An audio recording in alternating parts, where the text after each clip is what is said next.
So as a follow-up to one of my previous videos where I was showing how to remove winding stems from various different types of watches, in this video I'm going to show you how to replace a broken winder.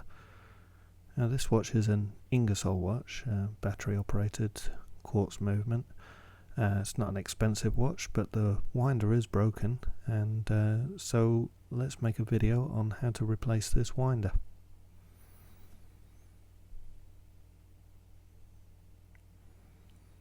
Now this is a snap-on back. You can see the little lip there.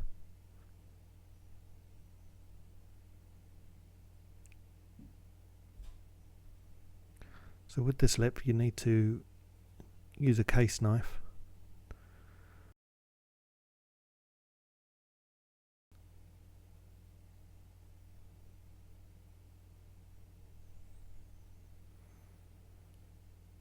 Yeah, just apply pressure to the lip and pry the back off.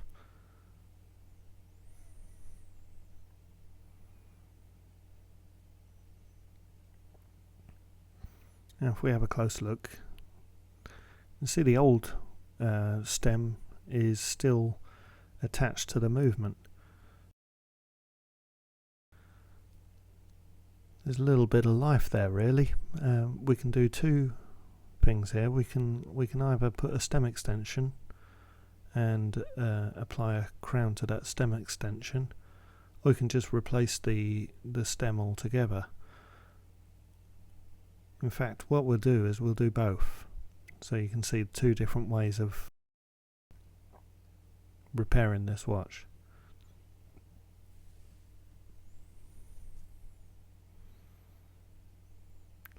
So first we have to extract the broken stem. As I said before, I have already created a video on how to remove these stems, so have a look. This is a Miyota 2035 Japanese movement. You simply just press down on the bolt, as you can see, and just slowly extract the stem.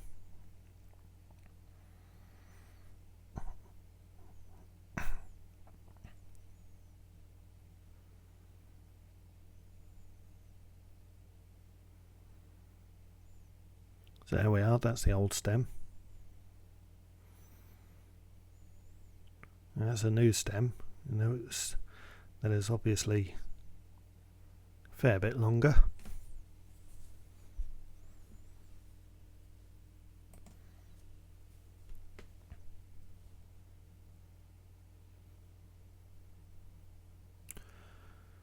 Now the style of crown on this watch is what we call a waterproof crown.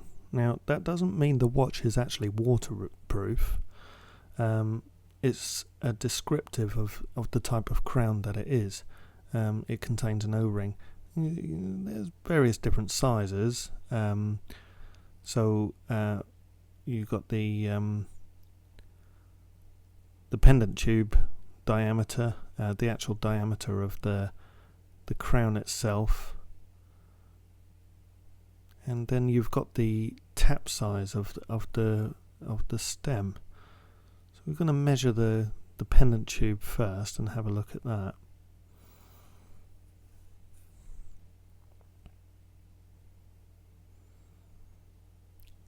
So from this it's 2 millimeters, so it's 200.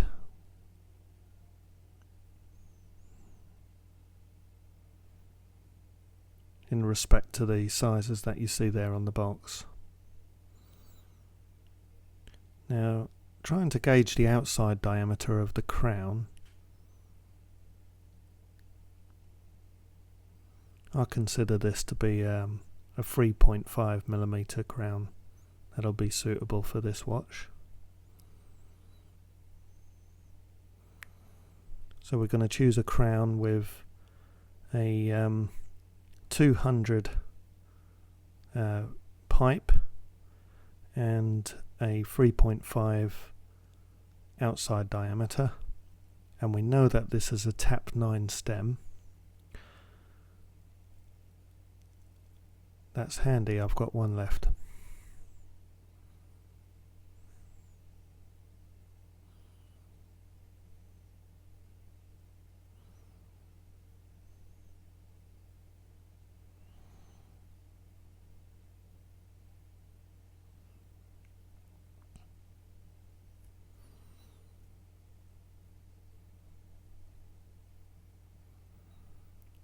Just measuring it up for size.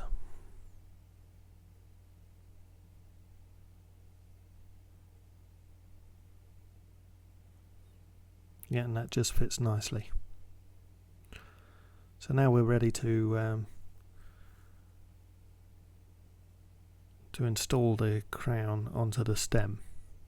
So first of all, we'll use the new stem rather than the stem extension, and a bit later on in the video I'll show you how to install it using a stem extension. These are stem extensions, just in case you were wondering. Now, stem extensions come in various sizes. We want the very basic one, which is a tap 9 to a tap 9.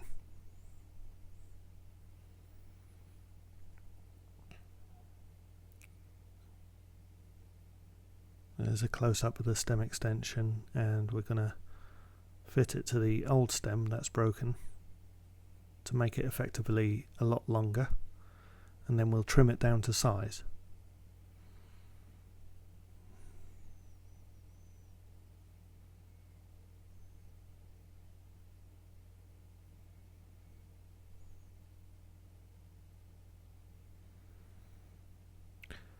By the way, it's handy to use thread lock, and what this will do is it will just secure the crown onto the stem.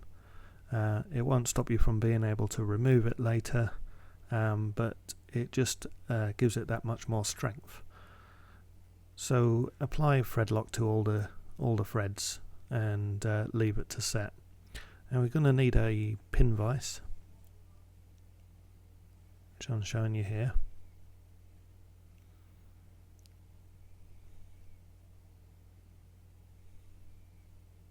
Just makes the job a whole lot easier. You can do it without a pin vise. You're going to need some snipe nose pliers.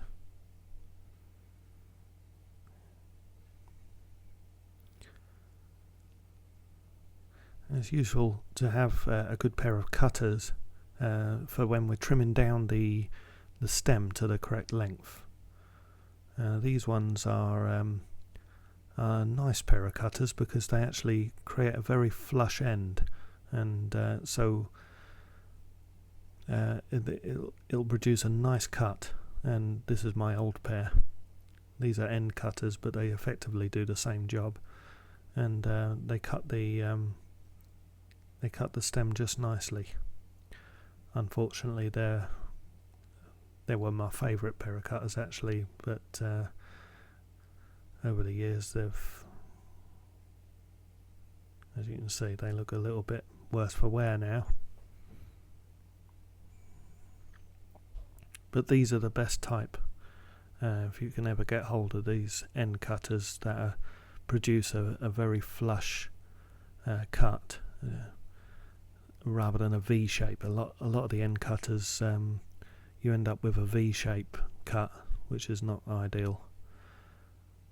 And to file the stem down, you need to have a nice file, because once you've cut it, you might want to file it a bit further. Of course, you can use one of these, a carborundum stone, as well, rather than a file. Just taking a tiny bit off, then the carborundum stone is very good, and it's great for finishing it off as well. So let's just we'll put the we'll start by doing we'll use the longer stem, and we'll start with that one. So if we just put that in the pin vise just to allow us to hold it, really.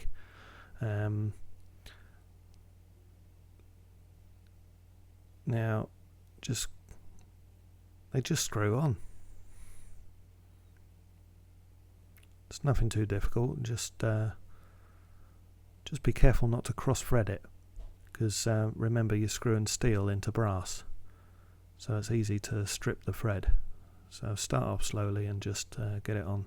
Now I'm not putting thread lock at the moment because I'm just demonstrating it, but I recommend that once you've got it to the correct length, the stem that is, then apply some thread lock and then leave it to harden. Don't grip the stem at the end. Let's get closer and I'll show you. This is, you grip the stem here, on the thread itself, but don't grip it anywhere at the end like that,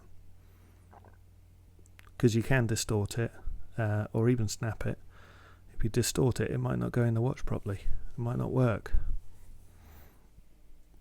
So just hold it tightly and screw it in place.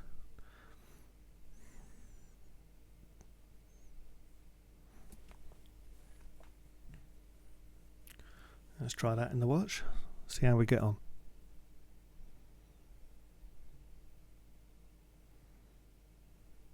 That's looking good, but it is just slightly too long in my opinion. So we need to just shorten the stem by a fraction so that the crown is a little bit more flush to the case.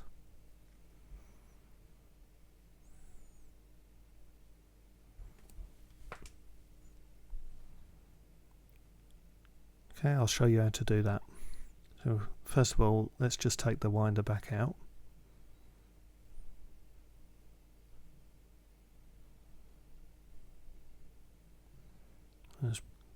Now we need to remove the button from the stem again. Oops.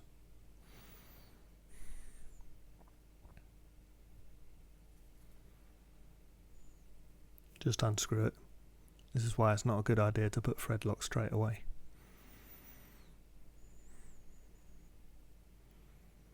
So just mount the stem back in your pin vise, tighten it up, and file what you judge to be the correct amount off.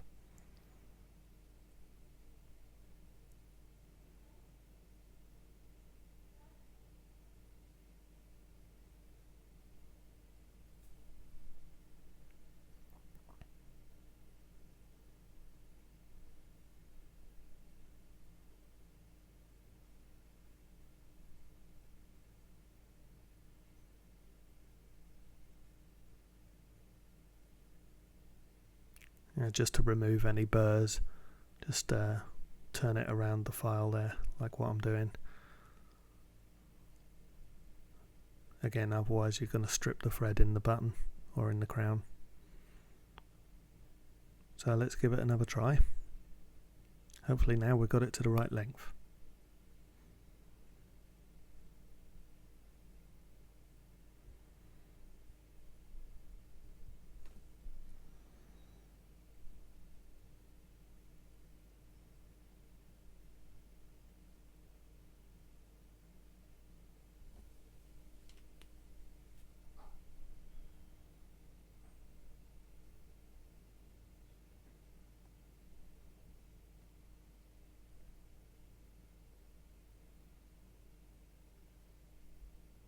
Okay, that's looking better.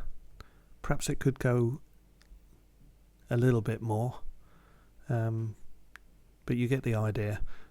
So let's move on to the stem extension.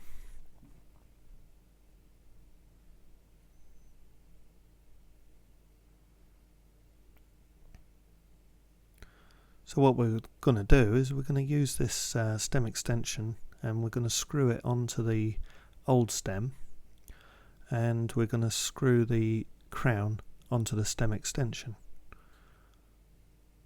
So mount the old stem into the pin vise and grip the stem extension in your pair of pliers.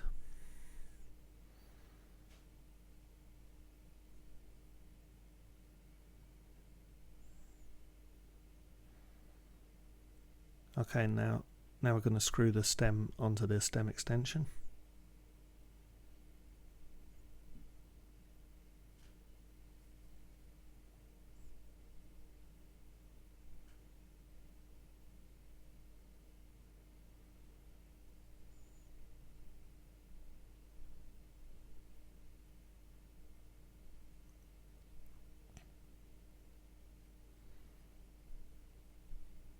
And obviously now we're going to screw the crown onto the stem extension.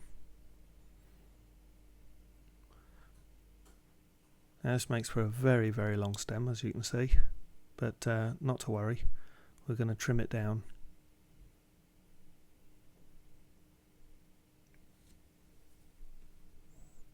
So that it fits the case just nicely. So first of all, so that we can judge how much needs to be removed, let's just put it in, locate it in place, test it, pull it out, make sure it's in there properly, and set the hands. And we're going to get a ruler or a vernier gauge. We're going to measure between the back end of the crown and the face of the case. We're going to see what measurement we get.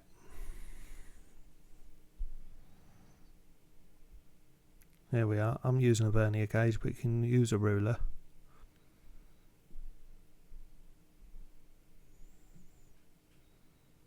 You can see I got 6.25, but I'm not really even worried about the exact figure, as long as I know how much to remove. I'll keep the vernier gauge open exactly where I measured it, and you'll see in a minute why.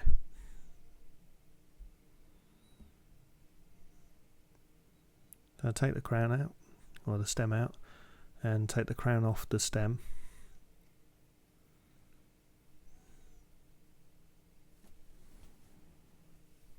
Can leave the stem extension on the old stem, that's no problem at all.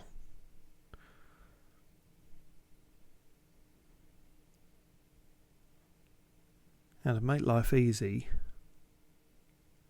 you can use a black marker to mark away how much you're going to trim off. So first of all, use your vernier gauge or your ruler and decide, you know, just put it up against your nail, so you can see more or less how much you're going to be removing.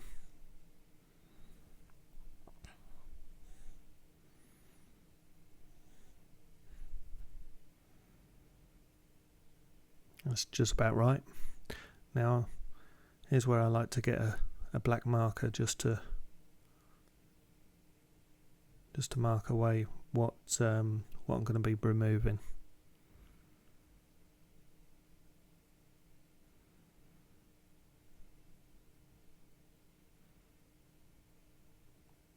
Just a little bit more.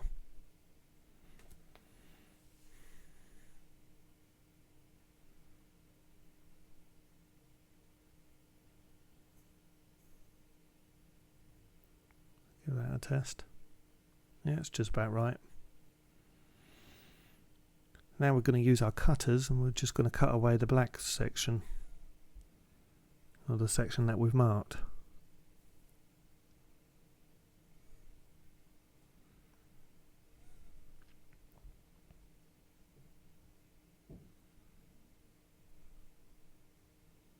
There we go. Just careful, it would be better to cut too little off rather than too much. So what I like to do is cut slightly too little off, and then I can always file it down to be exactly the way, you know, the length that it needs to be.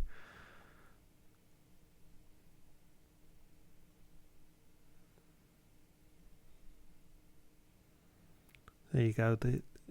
It's good to use cutters that give you a nice flush finish. As you can see, that's a nice flat finish, but there's still a burr. You never get away with that. You never get away from having a burr after cutting it, so just use a carborundum stone or a file. Just quickly mount it in a pin vise there, and just rub it round. There you go. Just to remove the burr. So that burr will strip through the brass thread on that button and make the button all wonky.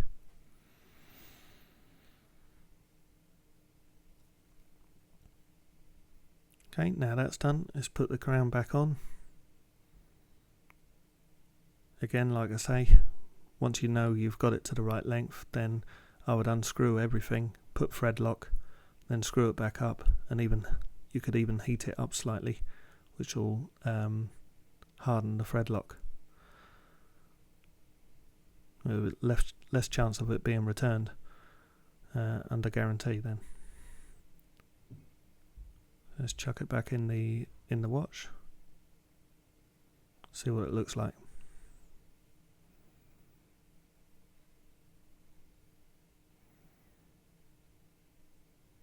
Yeah, it's looking pretty good to me.